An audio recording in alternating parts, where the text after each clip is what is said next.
నమస్తే K2 news తరపున మీ అందరికీ వినాయక చవితి శుభాకాంక్షలు తెలియజేస్తున్నాము. ఈరోజు నల్గొండ జిల్లాలోని మిర్యాలగూడ పట్టణం శరణ్య గ్రీన్ హోమ్స్లోని ఆరెంజ్ ఎన్క్లేవ్ అపార్ట్మెంట్లో ఉన్నాము. మరి ఇక్కడ వినాయక చవితి సందర్భంగా ఉత్సవాలు జరుగుతున్నాయి. ఈ ఉత్సవాల గురించి కమిటీ సభ్యులు ప్రెసిడెంట్ గారిని సందీప్ గారిని అలాగే కమిటీ సభ్యులందరినీ కూడా ఇక్కడ ఉత్సవాలు ఏ విధంగా చేస్తారనే విషయాన్ని తెలుసుకుందాం. సందీప్ రెడ్డి అధ్యక్షులు ప్రెసిడెంట్ అపార్ట్మెంట్ ప్రెసిడెంట్ని. నమస్తే సార్. ముందుగా మీకు వినాయక చవితి శుభాకాంక్షలు తెలియజేసుకుంటున్నాం. ఈ ఉత్సవాలు ఎప్పటి నుంచి చేస్తున్నారు, మరి దీని యొక్క ప్రత్యేకత ఏంటి? 2016 నుంచి ఈ ఉత్సవాలన్నీ మన ఆరెంజ్ ఎంట్ల అపార్ట్మెంట్లో చేయడం అనేది ఆనవాయితీగా వస్తుంది, జరుగుతుంది. అదేవిధంగా ఈ సంవత్సరం కూడా సక్సెస్ఫుల్గా ఈ ఇయర్ కూడా సెలబ్రేట్ అనేది చేసుకోవడం అనేది జరుగుతుంది. పిల్లల నుంచి పెద్దల వరకు కూడా చాలా ఆనందంగా జరుపుకుంటున్నారు కదా. మరి ఏ రకంగా ఎన్ని రోజులు చేస్తున్నారు? మేము ఈసారి అయితే ఇంతకుముందు 3 రోజులు చేసేది, ఈసారి 4 రోజులు చేయాలనుకుంటున్నాం. చేస్తాం అనుకుంటున్నాం. ఇంతకుముందు ఇది అపార్ట్మెంట్ కట్టి 10 సంవత్సరాలు అయింది. 10 సంవత్సరాలు నేను వచ్చి ఇళ్ళకి వచ్చి మాత్రం 7 సంవత్సరాలు అయింది. 7 సంవత్సరాల నుంచి కూడా ఎంజాయ్గా మంచిగా అందరూ ఆడవాళ్ళు మగవాళ్ళం కలిసి మంచిగా చేసుకుంటాం. సాంస్కృతిక కార్యక్రమాలు ఏ విధంగా చేస్తున్నారు? చేస్తాం. చిన్నపిల్లలకి ఏదైనా చిన్న చిన్న గేమ్స్ అట్లా పెట్టి, ఏదో పెద్దవాళ్ళకి ఏమో చిన్న చిన్న గేమ్స్ అవి పెట్టి గిఫ్ట్స్ అవి ఇచ్చి ఎంకరేజ్ చేసి ఇంకా నెక్స్ట్ ఇయర్ కూడా ఇంకా బాగా పార్టిసిపేట్ చేసేటట్టు ఎంకరేజ్ చేసేటట్టు చేయాలనుకుంటున్నాం. ప్రతి ఇయర్ మేము 2016 నుంచి స్టార్ట్ చేసినాం. ఇప్పటి వరకు కూడా దివ్యంగా చక్కగా జరుగుతుంది ప్రోగ్రామ్స్ అన్నీ. అందరూ కూడా మాది అన్నట్టుగానే చేస్తారు. ఇక్కడ అందరూ సహకరిస్తేనే ఏ ప్రోగ్రామ్ అయినా సక్సెస్ అవుతుంది.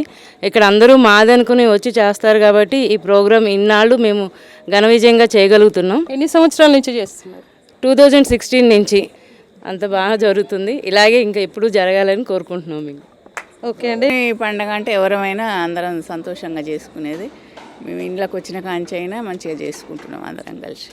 చెప్పండి మేడం, మీరు విగ్రహదాత, గత సంవత్సరం విగ్రహదాతగా ఇక్కడ ఉన్నారు కదా. ఇయర్ మేము చేసాము, ఈ సంవత్సరం అయితే కమిటీ తరపునే తీసుకొచ్చారు. ఇప్పుడు ఏ పండగకి ఎప్పుడు దిగపోయినా వినాయక చవితి అనగానే అందరూ యూత్ అందరు కలిసి పందిరి వేయటం కానీ వినాయకుని తీసుకురావటం నిమజ్జనం వరకు అందరూ యాక్టివ్గా పార్టిసిపేట్ చేస్తూ ఉంటారు. పిల్లలకి, జెంట్స్కి, లేడీస్కి అందరికీ టేబుల్ చైర్స్ లెమన్ స్పూన్ అనే పెట్టి అందరినీ యాక్టివ్ చేస్తూ ఉంటే వాళ్ళందరూ దిగుతారు. ఇందులో ఇంకా ఒక ప్రత్యేకత ఏంటి అంటే కేవలము మన రాష్ట్రం వారే కాకుండా ఇతర రాష్ట్రాల వారు కూడా ఇక్కడ ఈ యొక్క కార్యక్రమంలో పాల్పంచుకుంటున్నారు. మళ్ళీ ఇతర భాషల వాళ్ళు కూడా మన మధ్యన ఉండడం, ద్రవిడ భాషలు అన్నీ కూడా మన దగ్గర ఉన్నాయి. అలాగే తమిళ భాష వాస్తవ్యులు తమిళనాడు నుంచి విచ్చేసి ఇక్కడ అపార్ట్మెంట్లో స్థిరపడినటువంటి తమిళ్ రాజేశ్వరి గారితో మన మధ్యన ఉన్నది. తన యొక్క అనుభవం ఎలా ఉంది, మరి అక్కడి పండుగలకి ఇక్కడ పండుగలకి ఏమైనా తేడా ఉందా, ఎలా జరుపుకుంటున్నారు? ஓகே, அங்கே வந்து நான் அப்பார்ட்மெண்ட் இது கிடையாது, வீட்டில் தான் செலிப்ரேட் பண்ணுவோம். இங்கே வந்து அப்பார்ட்மெண்ட்டில் இந்த மாதிரி எல்லாரும் ஃபேமிலிஸோட நின்று సెలబ్రేట్ பண்ணுறது నல்லாருக்கு. ఈవెంట్స్லாம் కండక్ట్ பண்ணி. మౌనిక గారు తమిళ వాస్తవ్యులు, ఇంకొక మౌనిక గారు ఉన్నారు ఇక్కడేనా? మొత్తానికి ఈ యొక్క కార్యక్రమం చాలా సంతోషంగా ఎంతో ఉత్సాహంతో జరుపుకుంటున్నట్లుగా అర్థమవుతుంది. మిమ్మల్ని అందరినీ చూస్తుంటే చాలా యూనిట్గా కనిపిస్తున్నారు. మీ ఎక్స్పీరియన్స్ ఎలా ఉంది? It's been almost from 2016. It's been almost 6 to 8 years. It's been that I have not participated in this. This year I have just come only for this festival, just so that I can meet my son. I can make my son to meet all these friends, and especially all these kids. He loves it a lot.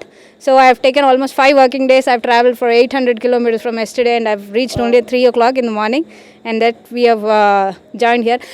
Tamil la pesnonna, Tamil enna indha mari சேர்ந்து celebrate பண்ணுறதெல்லாம் கிடையாது. இந்த மாதிரி communities மாதிரி இருக்காது. அங்கெல்லாம் தனித்தனியாக அவங்கவுங்க வீட்டில் அவங்கவுங்க செலிப்ரேட் பண்ணுற ஃபெஸ்டிவல் இது என்னென்னா ஒரு கம்யூனிட்டி వైజాగా நாங்கள் பண்ணுறதுன்றதுனால ரொம்ப సంతోషமாக இருக்கும்.